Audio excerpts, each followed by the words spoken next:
Bismillah, alhamdulillah, wassalatu wassalamu ala rasulillahi wa ba'd. Menurut Majelis Ulama Indonesia, ada 10 ciri ajaran atau aliran sesat.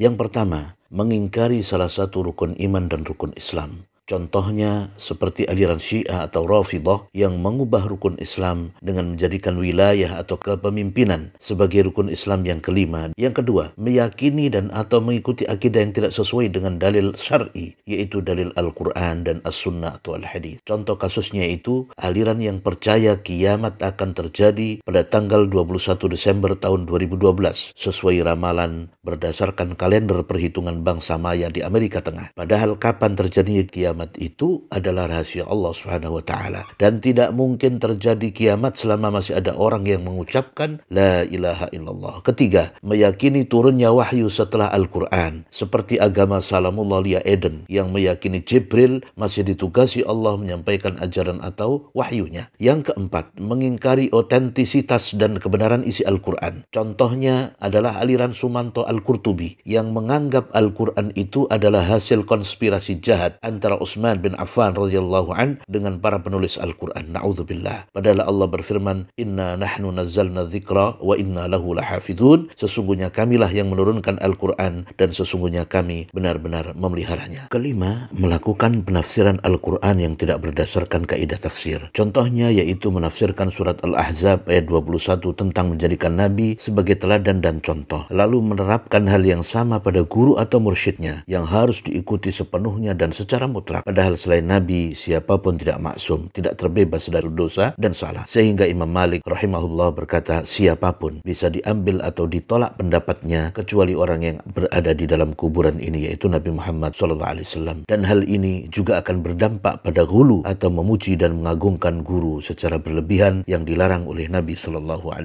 Yang keenam, mengingkari kedudukan hadis Nabi sebagai sumber ajaran Islam. Seperti kelompok Qur'aniyun, juga kelompok ingkarus sunnah yang hanya berpedoman kepada Al-Quran dan tidak mau berpedoman kepada hadis Nabi SAW. Padahal hadis Nabi adalah sumber ajaran Islam kedua setelah Al-Quran. Ketujuh, melecehkan atau merendahkan para Nabi dan Rasul. Seperti aliran Mahesa Kurung yang mengatakan bahwa istri Nabi SAW sebanyak 41 orang. Na'udzubillah. Kedelapan, mengingkari Nabi Muhammad SAW sebagai Nabi dan Rasul yang terakhir. Dan ini bertentangan dengan Al-Quran surat Al-Ahzab ayat 40. Seperti Ahmadiyah yang menganggap ada Nabi lagi setelah Nabi Muhammad SAW, yaitu Mirza Ghulam Ahmad. 9. Mengubah pokok-pokok ibadah yang telah ditetapkan oleh syariat. Seperti Syiah yang mengubah tata cara azan, iqamah, bacaan dan praktek sholat, atau aliran waktu telu yang sholat hanya 3 waktu dan sebagainya. Ke-10, yaitu mengkafirkan sesama muslim tanpa dalil syar'i. Seperti Ahmadiyah yang mengkafirkan orang-orang yang bukan Ahmadiyah,